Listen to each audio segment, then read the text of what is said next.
Tune in for a tale, words that set sail. Digital Splendor, Literature Illuminated. You know, when most people think of Moby Dick, they picture this classic sea adventure, right? A story about a man hunting a giant whale. But honestly, that's not really what it's about at all. Beneath all that salty spray, there's something way deeper and way darker. This is a story about obsession, about cosmic terror, and about humanity's absolutely defiant and maybe totally insane battle against a silent, indifferent universe. And to get it, we have to start with the man at its tormented heart, Captain Ahab. It really all comes down to this one single command from Ahab: strike through the mask. What mask? And what in the world is behind it? This one line you'll see is the key that unlocks the entire sprawling mystery of the white whale. Okay, so on the surface, the story is pretty simple. It's a gritty, high-stakes tale of revenge. I mean, it's a classic setup we've seen a million times. A man versus a monster. So picture this. Captain Ahab, this intense guy with a leg made of whalebone, stomps out onto the deck. He gathers his entire crew, a rough bunch of sailors from all over the world, and he makes them a promise. He pulls out this shiny Spanish gold coin and nails it right to the mast. The first man to spot the white whale, the gold is his. He's using their greed to hook them, to bind them to his own private obsession. And here is his motive, just raw and totally unfiltered. The whale took his leg, and for that, Ahab is willing to give everything. His life, his ship, his entire crew, just to see that whale dead. This isn't business anymore, it's a blood feud. And at first, this rage is so intense, it just looks like pure, simple madness. But here's where things get interesting.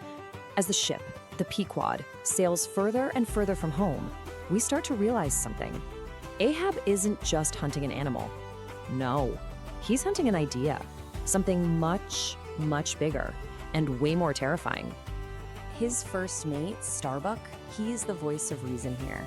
He's pragmatic, he's religious, and he looks at this whole quest and thinks it's completely insane. I mean, why would you want revenge on an animal that was just acting on instinct? It doesn't make sense, it's bad for business, and to Starbuck, it's basically an insult to God. And Ahab's response to this is just mind-blowing. He says that the entire physical world, every rock, every star, every single whale, it's all just a pasteboard mask. He believes there's some hidden, unknown force behind it all, pulling the strings. And for him, Moby Dick isn't just a whale that took his leg. No, that whale is the physical form of that mysterious power. It's the wall that's been shoved in his face, and he's determined to break right through it. So this is the big shift, you see. Ahab's real enemy isn't the whale itself. It's what the whale represents. That inscrutable thing, that faceless cosmic force that he sees as pure evil. He is literally declaring war on the nature of reality. Okay, so let's zoom out from Ahab's obsessed mind for a second and look at the ship itself. The Pequod is so much more than a boat. It's like a floating, tiny version of the entire human world, and it's being torn between two totally different missions. On one hand, you've got the ship's owners back home. For them, it's simple. This ship's job is to hunt whales and make money. It's a business, a capitalist enterprise. But Ahab, its captain, has secretly turned this floating factory into a weapon for his own personal, metaphysical war. It's a total clash between commerce and obsession. And just look at the crew he's commanding. They're described as isolados, individuals from every corner of the globe, each one like his own little island. You've got men from Africa, the Americas, Polynesia. They're outcasts and renegades, a perfect sample of all of humanity in its diversity and its loneliness. And somehow, through the sheer force of his will, Ahab turns this mismatched collection of men into a single weapon for his doomed quest. All right, now we get to the absolute philosophical core of this entire novel. And it all comes down to the chilling, profound meaning of a single color. Why did it have to be a white whale? Our narrator, Ishmael, he actually dedicates a whole chapter to this exact question. He says it wasn't the whale's monstrous size or its raw power that truly terrified him. It was its color. And figuring out why gets us to the book's deepest and frankly most unsettling idea. I mean, think about it. White is normally the color we associate with all things good: purity, angels, royalty, divinity. It's supposed to be the color of virtue. So how in the world does it become the absolute peak of terror in this story? Well, Melville's answer is pretty chilling. For him, whiteness isn't really a color at all. It's the absence of color. It represents a blank, empty, meaningless void, the cold face of a godless universe.